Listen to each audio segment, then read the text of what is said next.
บ้านหลังนี้ชื่อว่า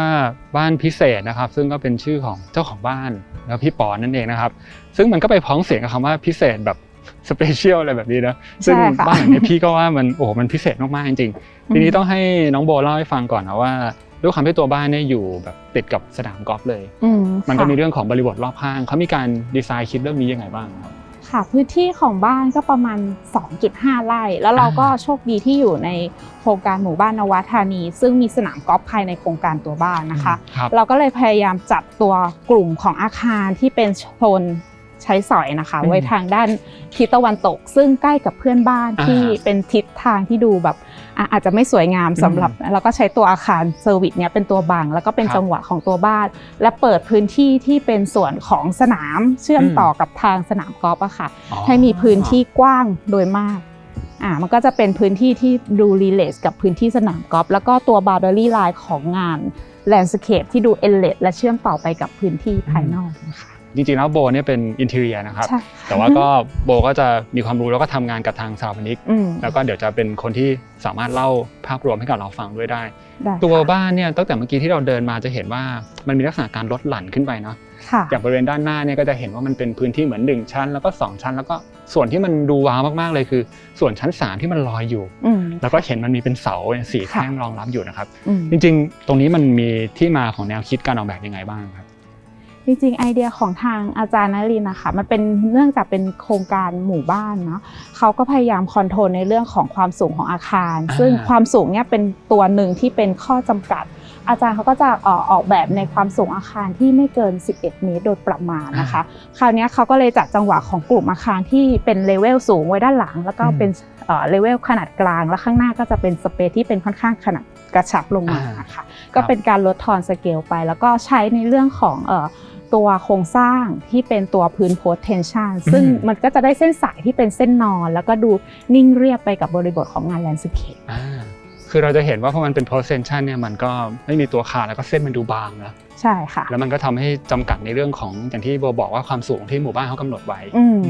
ทีนี้ได้ความท้าทายของตัวโครงสร้างที่เราเห็นตรงนั้นเนี่ยเดี๋ยวเราจะค่อยๆพาทุกคนไปดูแล้วกันนะครับก็เราเริ่มจากที่ด้านหน้าก่อนเราจะเห็นว่ามันมีการใช้วัสดุนะอันนี้คือเป็น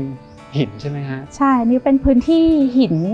ใจความสำคัญของการออกแบบบ้านหลังนี้มันก็จะมีในเรื่องของ1เป็นเรื่องของไทมิ่งการก่อสร้าง2คือเรื่องของงบประมาณคราวนี้ในการออกแบบหรือการเลือกใช้วัสดุเราก็พยายามให้เรียบง่ายมากที่สุดมีจุดที่เป็นไฮรักีอย่างโถงทางเข้าหน้าบ้านที่ใช้วัสดุที่มีมูลค่านะคะก็เป็นงานผนังหินงานไม้ในพื้นที่ในลำดับถัดไปที่เป็นด้านหลังก็จะเป็นงานพวกโครงสร้างเป็นสตรัคเจอร์ไปก็จะลดหลั่นในลำดับซีเควนซ์การเข้าถึงค่ะครับคือช่วงด้านหน้าก็จะเน้นวัสดุที่มันมีความน่าสนใจนิดนึงก็จะเห็นว่าโทนสีมันก็จะออกเป็นครีมเหลืองๆตรงนี้นะแล้วก็นำเข้าไปสู่ภายในพอเรากำลังจะเข้าไปที่ภายในเนี่ยสเปซมันเหมือนเป็นบ้านแบบชั้นเดียวนะเท่าที่พี่รู้มาก็คือทางสถาปนิกบอกว่ามีโจทย์หนึ่งจากทางเจ้าของบ้านก็คือเขาอยากจะให้เกิดการรับรู้ในเชิงอารมณ์ที่มันแตกต่างมากๆด้วยมันเป็นยังไงครับบอกค่ะก็คือทางพี่ป๋อเขาก็ให้บีบทั้งทาง Interior Architect ก็มีคำ3 คำค่ะก็คือคำว่าโอ้ว้าวโอ้ my god โอ้นี่คือเหมือนเป็นเลเวลแรกก็คือพอเห็นโอ้2คือว้าว3คือโอ้ my god ใช่หมายความว่าถ้าเกิดว่าเราเข้าไปในบ้านก็จะมีซีเควนซ์ในการเข้าในลำดับนี้ก็เป็นการเล่นกับความรู้สึกเป็น experience สำหรับการเข้าใช้อาคารนะคะได้ฟังแบบนี้รู้เลยว่าสเปซภายในเนี่ยมันจะต้องสนุกสนานแล้วก็น่าจะทำให้เราแบบมีการรับรู้ที่มันแบบเซอร์ไพรส์แน่ๆเดี๋ยวให้พาเข้าไปดูด้านในครับเชิญเลยค่ะ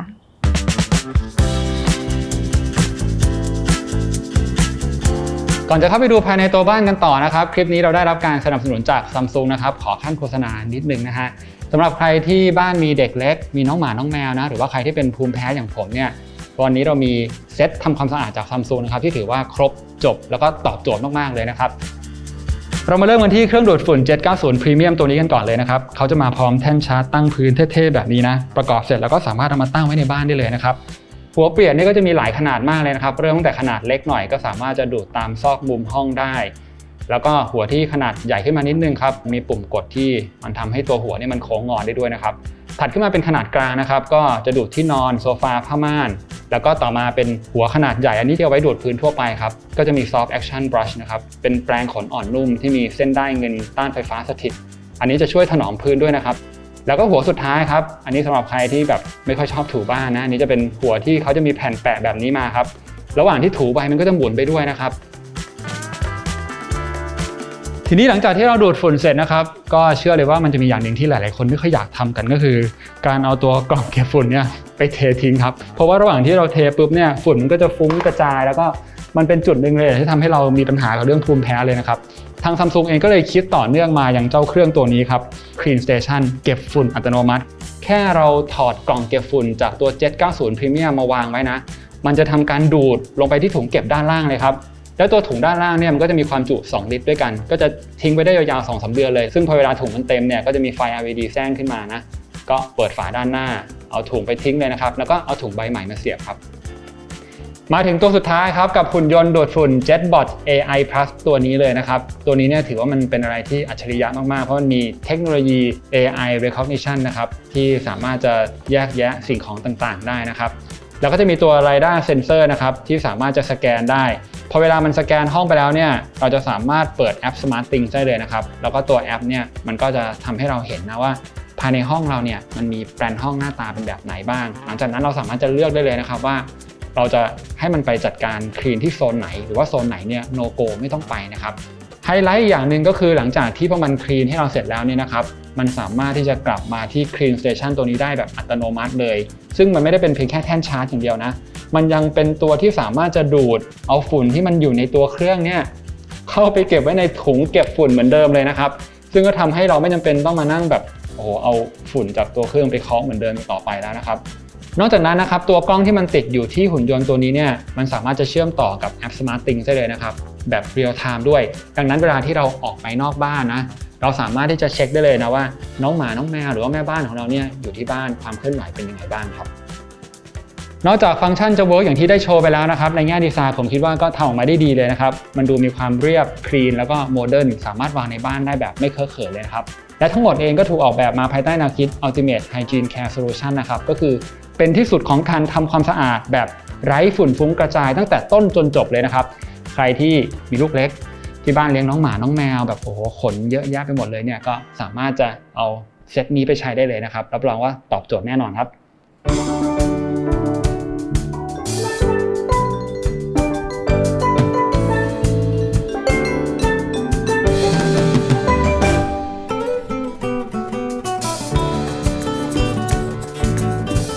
ค่ะนี้เราก็จะเข้าสู่พื้นที่ภายในบ้านครับ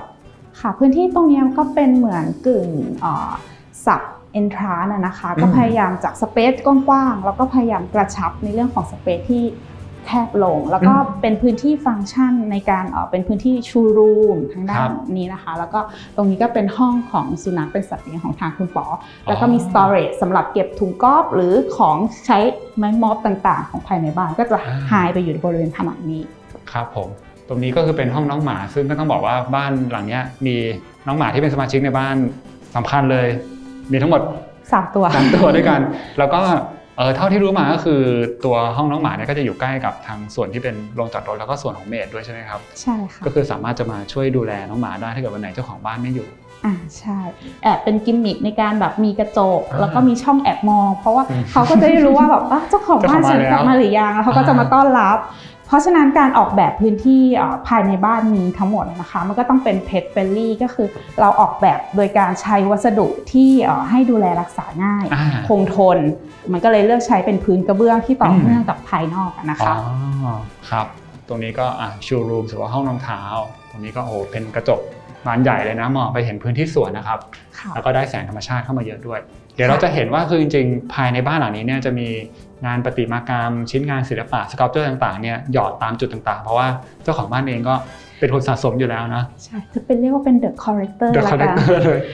ตอนนี้ประตูที่อยู่ตรงหน้าเราเนี่ยเป็นประตูสีดำบานใหญ่เลยนะครับแล้วเราก็ยังไม่รู้ว่ามีอะไรแต่ว่าตามที่โบบอกพี่คือมันคงต้องมีอะไรเซอร์ไพรส์แน่แหละทำไมถึงเลือกดีไซน์ประตูตรงนี้ให้เป็นสีดำแบบนี้ครับอันนี้ก็เป็นในบริบทของพื้นที่บริเวณนี้ทั้งหมดค่ะเราเป็นสีค่อนข้างเป็นโทนเบจแล้วก็เป็นวอลเราก็ต้องการให้ตรงนี้เป็นพื้นที่ที่ดูแบบ ดูสงบเหมือนคามดาวของความรู้สึกของคนที่เข้ามาในบ้านคราวนี้พอมาถึงปุ๊บก็จะมีจุดแรกที่แบบเป็นประตูแบ็คดอร์สีดำเกิดให้ความรู้สึกว่าเป็นเซอร์ไพรส์ช็อตที่มีอะไรรออยู่หลังบานประตูบานนี้ค่ะโอเคเราลองเปิดดูครับได้ค่ะ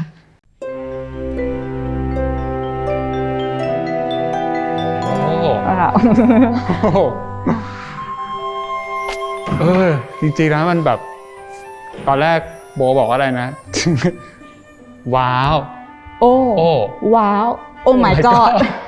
อันนี้ก็เป็นว้าวช็อตจุดหนึ่งแต่สำหรับพี่ก็โอ้ my god แล้วประมาณนึงเลยนะเพราะว่ามันมองออกไปแล้วก็อย่างที่เราเจอเนี่ยมันคือเป็นดับเบิลวอลลุ่มใหญ่เลยมีการเจาะช่องแสงขนาดใหญ่แล้วก็สิ่งที่มันโอบล้อมอยู่มันคือต้นไม้ใหญ่เยอะมากเลยแล้วเรายังมองไปเห็นส่วนของเนี่ยชั้น3ด้านบนอีกด้วยค่ะบริเวณจากแบบพื้นที่นี้นะคะแล้วก็เป็นเล่นในเรื่องของ feeling ความรู้สึกของ experience ทางด้านสายตาของคนที่เกิดจาก space ที่เป็นจุดแคบๆที่เราพยายาม enclose ให้มันมืดแล้วก็มาเจอในจุดที่เป็น echo space ที่มีความแบบมีแสงเข้ามามีธรรมชาติมี lighting ก็ทำให้เกิดความเซอร์ไพรส์ในแบบหัวใจของคนที่มาเข้าใช้พื้นที่นะคะเชื่อว่าทุกคนที่ดูอยู่ก็ต้องเกิดความเซอร์ไพรส์เพราะมันเป็นการเปลี่ยนของสเปซที่ชัดเจนเลยคือเป็นลักษณะแบบช็อคสเปซอย่างนี้เลยครับอย่างภายนอกเองทางสถาปนิกก็มีแนวความคิดว่าจะออกแบบให้มันเป็นมีความมินิมอลกับบรูทัริซึมนะครับอย่างที่เราเห็นการใช้แบบคอนกรีตเปลือยทีนี้ภายในมันมีความคอนทราสต์เหมือนกันมันดูวอร์มมากขึ้นนะครับเราก็พยายามดึงในส่วนของเป็นงานไม้ที่เป็นกุผนังทั้งหมดอะค่ะให้มันมีความโฮมี่และดูวอร์มอบอุ่นมากขึ้นลดความที่รู้สึกภายนอกที่ดูแบบคมดูคูลก็อันนี้ก็จะเป็นความรู้สึกที่วอร์มอย่างผนังพื้นเราเลือกใช้เป็นไม้อะไรครับงานผนังทั้งหมดของสเปซเนี่ยนะคะก็จะเป็นในส่วนของงานไม้แดงมันก็อาจเป็นไม้ปกติธรรมดาที่เราเห็นกันแต่เรา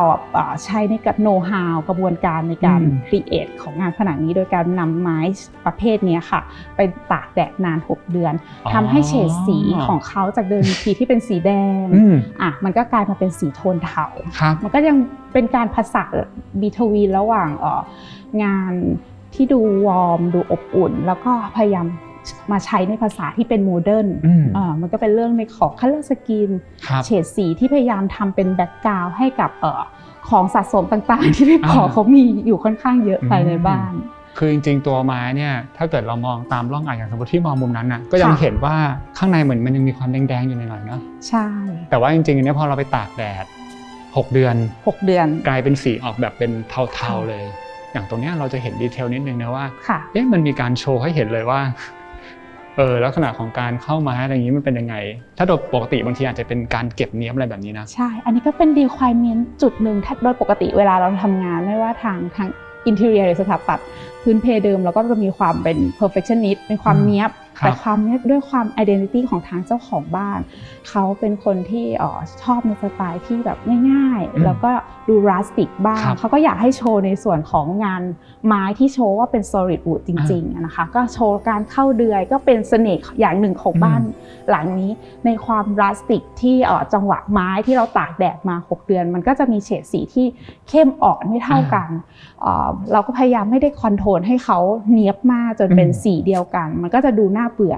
อันนี้เราก็พยายามให้บ้านดูมีจังหวะดูมีลูกเล่นแล้วก็ให้งานผนังเนี้ยดูเป็นเรื่องราวหนึ่งของบ้านหลังนี้ค่ะครับแล้วส่วนของพื้นเนี่ยครับอันนี้คือก็ยังมีการคำนึงถึงเรื่องน้องหมาอะไรอย่างเงี้ยด้วยไหมครับก็พยายามคอนโทรลในเรื่องของงานผนังเราเป็นงานผนังไม้ที่เป็นผนังไม้จริงเพราะว่าเป็นส่วนที่มันไม่มีการแบบไปสแครชโดนได้โดยง่ายอย่างพื้นเนี่ยค่ะที่มันมีการสแครชหรือมีน้องหมาวิ่งอยู่ตลอดเวลาเราก็ใช้เป็นพื้นกระเบื้องแต่เราก็อยากให้บ้านไม่ดูเย็นจนเกินไปจนเราไม่ได้ดึงสีเทาจากงานผนังมาใช้แล้วก็พยายามคอนโทรลว่าสีนี้ก็ต้องเป็นสีโทนวอร์มเป็นไม้ธรรมชาติเพื่อให้รีเลทกับงานสถาปัตย์ที่อยู่ทางด้านหน้านะคะมันก็พยายามดึงเฉดสีค่อยๆลิงก์แล้วก็ให้ดูเบรนด์หายไปด้วยกันครับเราค่อยๆมาไล่ฟังก์ชันแต่ละจุดนะอย่างจุด living ตรงนี้ก่อนเนี่ยก็คือเป็นสเปซที่ใหญ่มากๆเลยแล้วก็สิ่งหนึ่งที่รู้สึกเลยคือนอกจากที่เราจะสามารถนั่งดูทีวีได้แล้วอ่ะด้านข้างมองไปเห็นสวนเห็นทางหน้าบ้านมีความเคลื่อนไหวใครมาหรือเปล่าเนอะแล้วก็ด้านขวาก็เห็นนี่เป็นบ่อปลาคาร์ฟใช่ไหมฮะปลาคาร์ฟค่ะแล้วก็มองทะลุไปไกลๆก็คือเป็นวิวของสนามกอล์ฟมองเปิดดีมากๆเลยนะครับ อันนี้มันก็จะสอดคล้องกับตัว architect ที่เขาได้วาง layout planning ของอาคารค่อนข้างดีนะคะก็จะมีสเปซที่เป็นเชิง negative ที่เป็นตัวงาน landscape และพยายามจัดในเรื่องของ grouping ต้นไม้ที่พยายามลดหลั่นในของสเกลแล้วเปิดไปในช่วงที่เป็นวิวสนามกอล์ฟที่ทำให้ขอบเขาดู endless ทำให้แบบสนามกอล์ฟดูเป็นพื้นที่บริบทหนึ่งของบ้านเราเป็นการขโมยพื้นที่ก็ถือว่าการออกแบบ negative space หรือว่าที่ว่างตรงนี้เนี่ยมันก็มีส่วนช่วยหลายอย่างเลยแล้วก็อย่างในอนาคตเองถ้าสมมติว่ามีบ้านอยู่ด้านข้างขึ้นมาด้วยเนี่ยเราก็ยังมีพื้นที่แบบเหมือนเป็นระยะที่พอจะหายใจได้จากกันเนาะใช่ค่ะเฮ้ยนี่เปิดรายการดีมากเลยนะครับ รายการอะไรอย่าลืมไปติดตามดูนะคะทีนี้เชื่อมต่อมาถึงตรงนี้ฮะอายไม่อยากพูดถึงรายการให้โบเล่าถึงตรงนี้ก็เป็นมุมรับประทานอาหารนะครับโต๊ะนี้สวยมากก็เป็นโต๊ะที่แบบยาวเลยแล้วก็ที่ความพิเศษก็คือนี่ครับด้านล่างโอ้โหคือขาโต๊ะเท่มากเลยเป็นค่ะจริงๆอันนี้ต้องเล่าเท้าความอย่างหนึ่งอะค่ะด้วยความที่สเปซแพลนนิ่งห้องเนี้ยค่อนข้างกว้างเราก็ต้องพยายามหาตัวโต๊ะ dining table ที่มีขนาดที่เป็นไซส์พิเศษที่ relate กับงานสเปซภายในของอินทีเรียนะคะก็ใช้โต๊ะที่มีแผ่นไม้ใหญ่ๆ1ชิ้นเต็มเลยนะคะไม่มีรอยต่อใดๆเลยแล้วก็มีความยาวที่ยาวประมาณเกือบ 4.8 เมตรรองรับกรุ๊ปเพื่อนๆของพี่ป๋อที่จะมาประมาณ12ซีทโดยประมาณนะคะซึ่งเขาชอบสังสรรค์กันบ่อยระหว่างที่เราได้รับบีฟจากทางโอเนอร์แล้วก็แบบไปเที่ยวโรงงานเฟอร์นิเจอร์แห่งหนึ่งแล้วก็ไปเจอโปรโตไทป์ชิ้นหนึ่งมันก็จะเป็นรูปหัวสิงหรือหัวเสือเนี่ยค่ะแล้วก็เลยขายไอเดียนี้กับทางโอเนอร์ว่าพี่ป๋อเนี่ยโบไปเจอสิ่งนี้มาพี่ป๋อชอบไหมเอามาทำเป็นฐานโต๊ะไดนิ่งที่บ้านไหมมันก็เลยได้เป็นที่มาของตัวหัวสิงหัวเสือตรงนี้นะคะจากการที่เราขายไอเดียทางพี่ป๋อไปในเรื่องของฐานคราวนี้พี่ป๋อเองก็มีความเอนจอยในการร่วมดีไซน์กับทางดีไซเนอร์เขาก็เลยไปช่วยเราหาไม้ซึ่งอันนี้พี่ป๋อเขาก็ select มาเป็นไม้อะคาเซียวูดซึ่งถ้าเราสังเกตในเรื่องของลวดลายค่ะที่ย่าต่อเนื่องไปเนี่ยค่ะพี่ป๋อเธอก็บอกว่าเนี่ยแผ่นไม้ชิ้นนี้ดีนะมันเป็นไม้ที่ดูมีลายเหมือนลายเสือเบงกอลเลยอะไรเงี้ยแกก็เลยแบบชอบชิ้นนี้มากคราวนี้เวลาที่เพื่อนมาเขาก็จะรู้สึก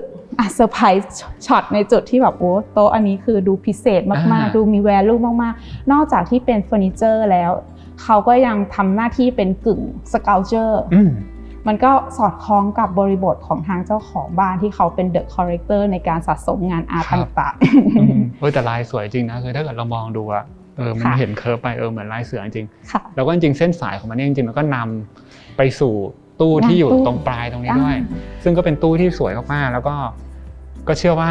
สิ่งที่อยู่บนชั้นวางนี่ก็เป็นของสะสมอีกแล้วใช่ไหมฮะใช่ค่ะ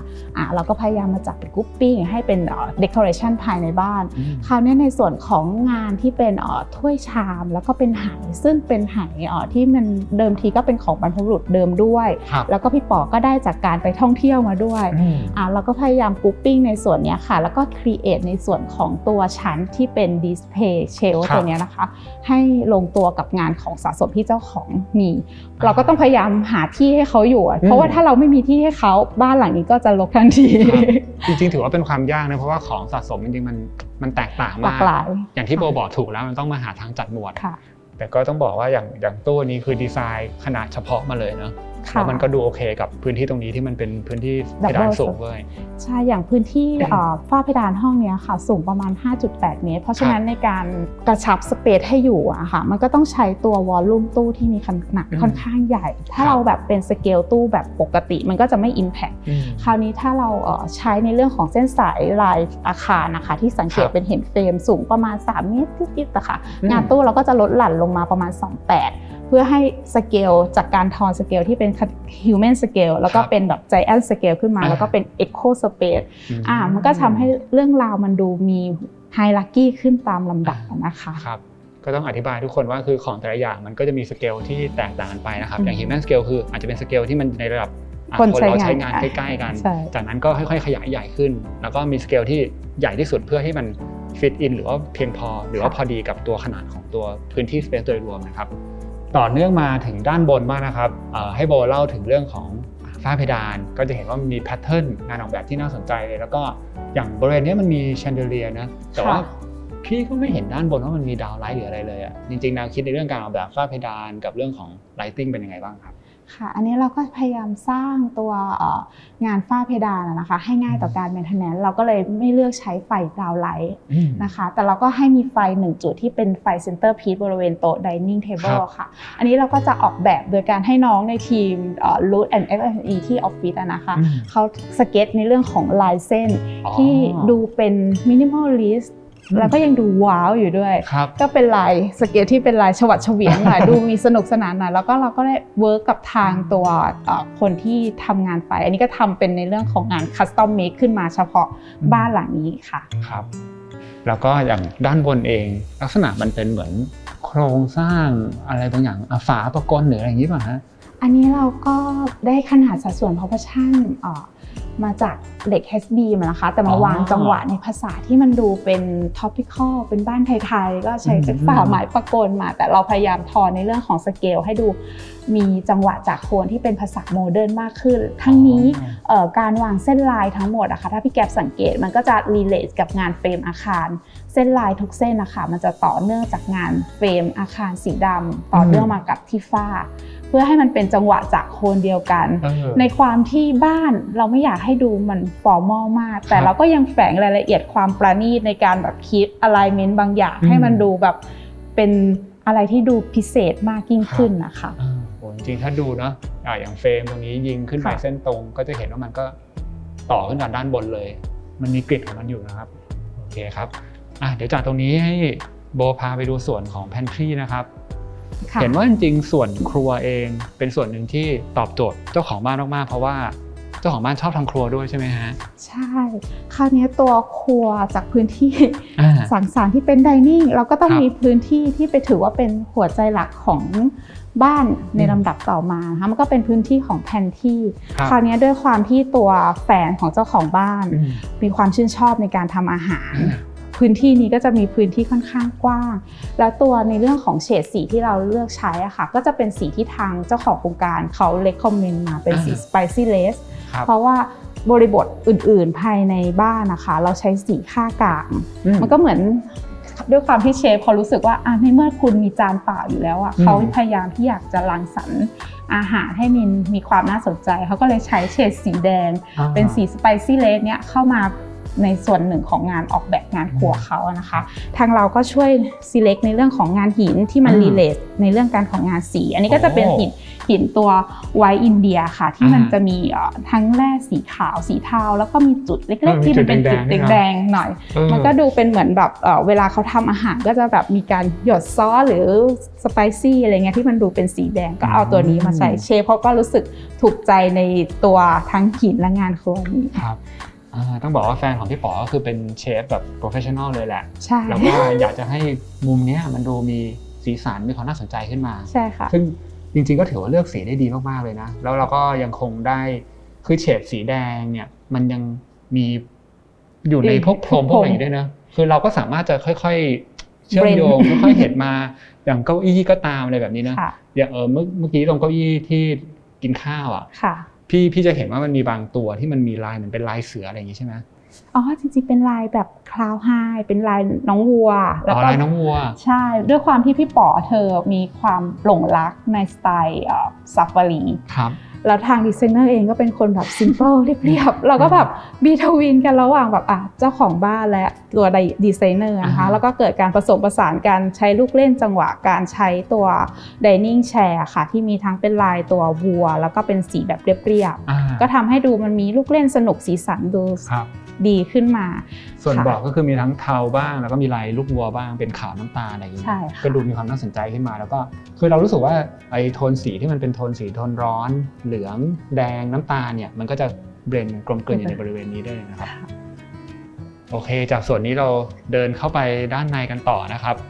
พื้นที่ตรงนี้ก็จะรู้สึกว่าเหมือนมันถูกกระชับมาแล้วนะฝ้าเพดานก็ลดต่ำจากเดิมที่ฝ้า5 เมตร 80ค่ะแล้วก็กระชับด้วยในเรื่องหนึ่งของงานวอลลุ่มเพดานที่เป็น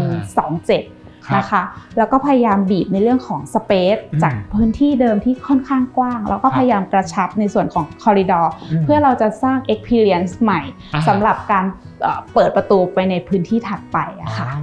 ทั้งนี้ในเรื่องบ้านที่มีสเกลค่อนข้างกว้างเราก็พยายามซ่อนในเรื่องของรายละเอียดงาน storage นะคะตอนแรกก็คิดว่าจะเป็นปุ่มแบบลำโพงความดังอะไรป่ะจริงๆนี่คือมือจับอันนี้ก็จะเป็นพื้นที่ที่เป็นตัว pantry storage ค่ะแล้วก็จะจริงๆมันเป็นตู้เก็บความรกละกัน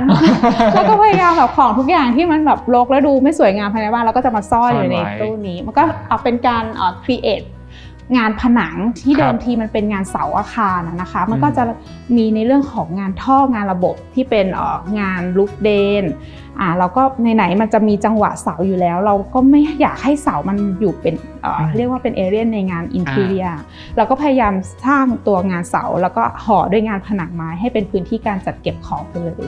มันก็จะดูเบรนหายไปกับงานอินทีเรียที่ดูอย่างลงตัวค่ะ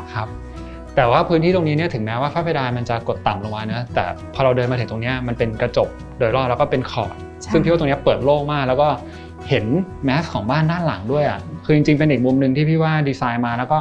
ค่อยให้เราวางทีละจุดจริงๆนะเราก็เริ่มเห็นบ้านว่ามันเผยตัวตนมากขึ้นแล้วก็ตรงนี้ก็อันนี้คือต้นมะกอกป่ะคะใช่นี่เป็นต้นมะกอกโอลิฟของทางพี่ป๋อที่เขาไป select มาแล้วก็จากมุมนี้เนี่ยเราจะมองไปเห็นทางเดินด้านหลังบ้านนะครับอย่างที่น้องโบบอกมาว่าฝั่งนั้นเป็นเพื่อนบ้านซึ่งมุมมองอาจจะไม่ได้ดีเท่าไหร่ก็จะเห็นว่ามันเป็นทางเดินด้านหลังบ้านแล้วก็ถ้าเกิดว่าภายในบ้านมีแขกรับประทานอาหารสังสรรค์อะไรกันอยู่เนี่ยบางคนอยากจะเดินพุ่งตรงไปส่วนของที่นอนเลยก็สามารถเดินเส้นทางด้านหลังได้นะใช่ค่ะพื้นที่ด้านหลังเขาก็จะเป็นในส่วนของเป็นสวน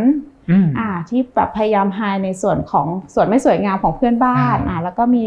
เรียกว่าทางลับให้เจ้าของบ้านสามารถแอบเข้าบ้านได้ โดยที่ไม่ผ่านแขกที่พยายามเอนเตอร์เทนอยู่ภายในบ้านนะคะครับผมโอเคแต่ว่าก่อนที่เราจะเข้าไปสู่ส่วนเนี้ยตรงนี้เป็นจุดหนึ่งที่น่าสนใจเหมือนกันเดี๋ยวให้โบพาไปดูก่อนนะเราออกมาทางด้านข้างบ้านกันนะครับก็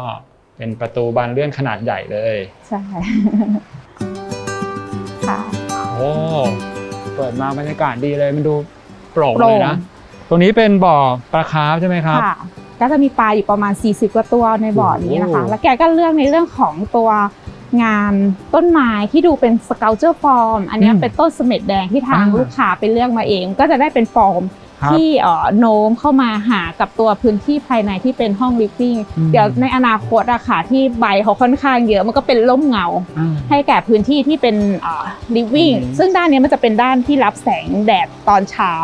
มันก็จะเป็นแสงแดดลำลายแล้วก็มีใบไม้อันนี้ก็บรรยากาศค่อนข้างดีเลยทีเดียวค่ะความสวยเลยนะมันเลื้อยโค้งมาคือถ้าเกิดว่าใครยังจำได้เจ้าของบ้านหลังนี้พี่ป๋อก็คือเป็นบ้านที่ตอนนั้นผมเคยไปสัมภาษณ์ในรายการบ้านและสวนแล้วก็บ้านที่เขาใหญ่หลังนั้นก็คือมีบ่อปลาคาร์ฟเลยเป็นความชื่นชอบของเจ้าของบ้านค่ะจากตรงนี้พอเดินลึกเข้ามานี่ก็จะเห็นเป็นพื้นที่สระว่ายน้ำแล้วก็เห็นนี่คือสวนด้านหลังบ้านแล้วนะใช่โอ้แล้วก็เปิดไปคือแบบสนามกอล์ฟมันกว้างมากจริงเหมือนเป็นพื้นที่เราเลยนะบอกนะใช่ค่ะก็แลนด์สเคปก็ทำขอบ boundary line ของบ้านนะคะให้ดู endless มากขึ้นก็เป็นการขโมยพื้นที่ของสนามกอล์ฟเข้ามาสู่ภายใน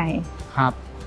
ดูเหมือนเชื่อมต่อกันไปแบบไม่มีที่สิ้นสุดเลยนะแล้วก็มองไปได้ลึกๆเลยนะครับทีนี้เรามาพูดถึงพื้นที่มุมนี้เนี่ยจริงๆมันเป็นส่วนที่เราอยู่ด้านใต้ของพื้นชั้น3เลยนะแล้วก็เป็นส่วนที่ยื่นออกมานี่ยื่นมายาวมากแล้วตัวโครงสร้างนี่คือมันมีที่มาที่ไปยังไงครับอันนี้ก็เป็นบีฟจากทางเจ้าของบ้านเลยละกันค่ะพี่ป๋อเขาก็ทำมือแบบนี้ลักษณะแบบนี้ค่ะใช่พี่เขาได้อินสปิเรชันมาจากตอนไปท่องเที่ยวที่เวียดนามมันจะมีสะพานที่เป็นรูปมือสไตล์นี้อยู่พี่ป๋อเขาก็เลยกลับมาถึงประเทศไทยเขาก็บอกทางอาจารย์นฤมลว่าผมอยากได้เสาบ้านที่มันแปลกๆเป็นมันก็เลยเป็นแบบนี้อย่างที่เห็นค่ะถูกลดทอนมานะถึงว่าองศามันเลยแตกต่างกันไปแล้วพอเรามองจากไกลๆมันก็ดูเหมือนเป็นหนึ่งงานสเกลเจอร์แล้วก็เป็นงานโครงสร้างที่มีความท้าทายมากเลยเป็นงานประติมากรรมของบ้านหลังนี้อ่ะคือแบบเวลาใครผ่านไปผ่านมาเขาก็จะรู้สึกว่าว้าวบ้านหลังนี้แปลกจังมันก็ดูมีความท้าทายด้วยนะพิเศษค่ะครับแล้วก็ในส่วนของตรงนี้มันก็เป็นส่วนที่มันเล่าถึงสไตล์ความเป็นแบบบรูทัลลิซึมที่ทางสถาปนิกเองอยากจะถ่ายทอดออกมานะการใช้คอนกรีตเปลือยสัจจวัสดุนะครับจุดนี้เองเนี่ยเชื่อมต่อกับห้อง1ห้องนะครับซึ่งตรงนี้เนี่ยมันเป็นห้องอะไรครับโบห้องนี้เราจะเรียกว่าเป็นโซเชียลรูมแต่ทางเจ้าของบ้านเขาก็จะมีศัพท์ที่เขาว่าเป็นห้องสตั๊กบาร์มันมาจากแบบห้องสตาร์บัคแต่เราไม่มีตังค์ทำเท่าถึงห้องสตาร์บัคเราก็เลยบอกว่า เป็นสตั๊กบาร์คือมาแล้ว เล่นความ Starbucks สตั๊กบาร์อย่างนี้ ใช่ แต่ว่าโดยมีนิ่งก็คือเหมือนเป็นบาร์ที่เราจะต้องมาแบบ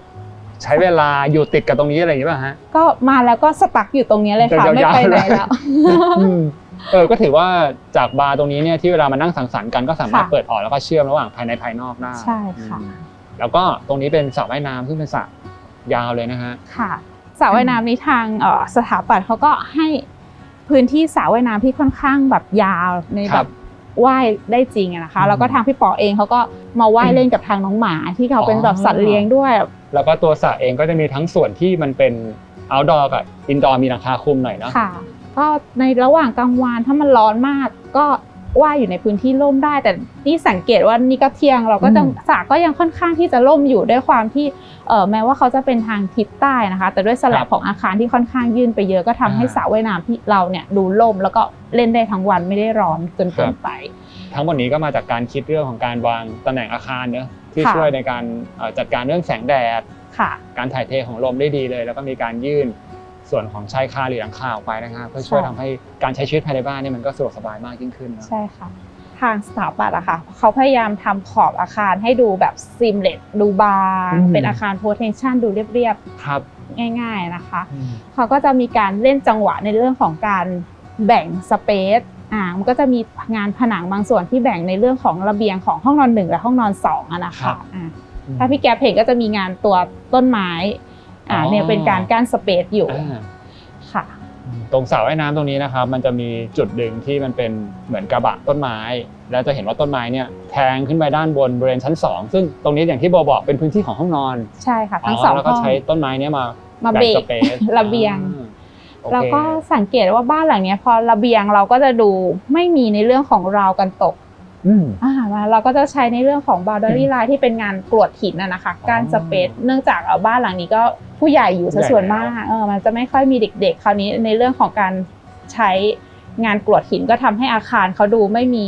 สิ่งรกรุงรังเนาะก็มีแค่จุดเฉพาะจำเป็นที่มันเป็น security จริงๆอย่างจุดนี้ก็เทอร์เลทค่อนข้างกว้างก็ใช้งานโรยกรวดทดแทนครับโอเคเดี๋ยวจะได้เห็นชัดเจนขึ้นตอนที่เราขึ้นไปดูด้านบนนะเดี๋ยวตรงนี้เดี๋ยวให้โบพาเข้าไปดูด้านในต่อ ได้ ครั ค่ะ บ